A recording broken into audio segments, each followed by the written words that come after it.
na gustong i-appropriate nila para pagbili ng contraceptives at ng condom, ibigay nyo sa akin yan. Ang gagawin ko dyan, ilalagay ko sa TESDA. Nag-compute na ako. For 3 billion pesos, I can train 200,000 able-bodied young workers na ngayon walang skills. Hindi makapagtrabaho sapagkat kulang ng skills. Pero pag sila ay pumunta sa TESDA, ang budget 3 billion, mga 3-4 months pa lamang magiging trained na sila.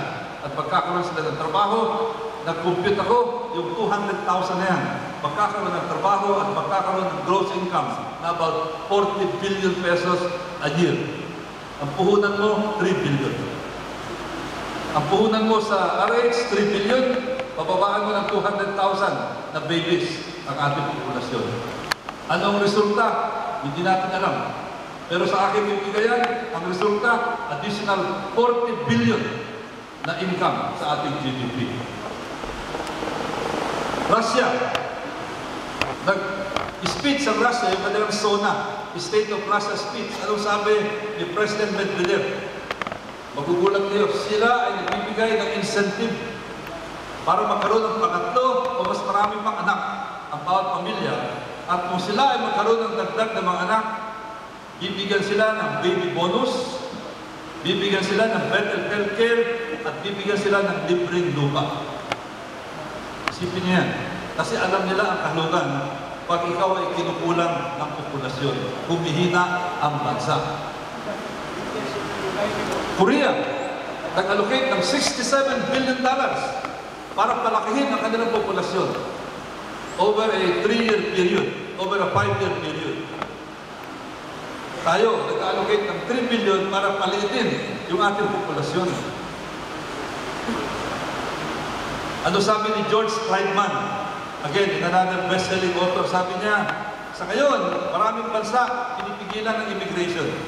Katulad ng Estados Unidos, Western Europe, pero darating ang panahon, in about 10 years time, dahil lang nasa wala silang population growth. Zero ang kanilang population growth.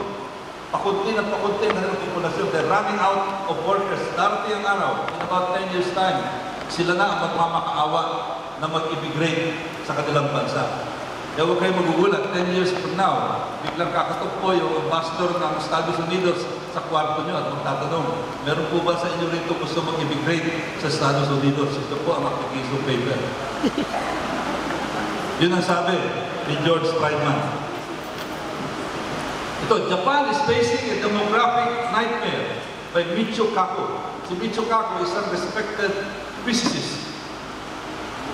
Makikita niyo ang kanyang mga lecture sa YouTube. Ang sabi niya, ang birth rate nila, 1.2 children per family.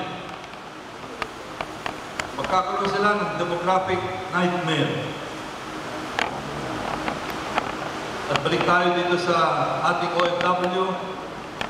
At balik tayo sa sinasabi nila na ating ekonomiya raw ay hindi umuunlad at sinisisi yung populasyon. Ang sagot ko sa pagsasabi na hindi umuunlad ang ating ekonomiya, ito po, yan isang dambuhalang vapor. Ang laki niyan ay 180,000 dead weight. Pwede pong ipasok itong building na ito, yung karating building, dito sa loob ng vapor na yan. Ganyang kalakihan at yan ay gawa sa Pilipinas. Isa lamang yan sa maraming vapor, 118. Ganyang klaseng vapor na ginawa ng isang shipyard sa Pilipinas. Number 4 na tayo, baka number 3 pa sa buong daigdig sa paggawa ng vapor. Hindi po yung cottage industry, hindi po yung gumagawa ng mga handicraft. Vapor po yan, tambuhan ng vapor. Tapos sasabihin nila na hindi maunlad ang Pilipinas dahil sa ating populasyon. And that would not have been possible if not for the kind of labor that we have. So yun lang po ang aking presentasyon sa inyo. Sana po ay nagkaroon kayo ng mga data, mga kaalaman upang sa ganun masagot natin, masagot ninyo yung mga sinasabi ng mga pro-RH na may problema tayo sa populasyon. Nakita nyo, wala. Na mahusay ang oras ng contraceptives, nakita nyo, ito ay delikado. At sasabihin nila na ang dahilan ng paghina ng ating ekonomiya ay mahirap. Kaya nakita ko, yung mga mahirap ang siya pang nagpapalakas sa ating ekonomiya sa pamamagitan ng mga OFW at marami pang mga ibang bagay. So, sa inyo po, ako rin nagpapasalamat. salamat sa pagkakataon ito na ibinigay niyo sa akin. Maraming salamat po.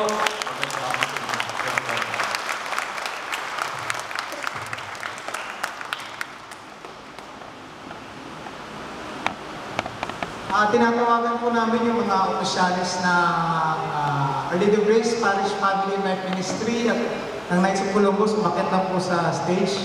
Magbibigay po tayo ng Certificate of Appreciation kay Congressman Roy Balbones. At konting photo.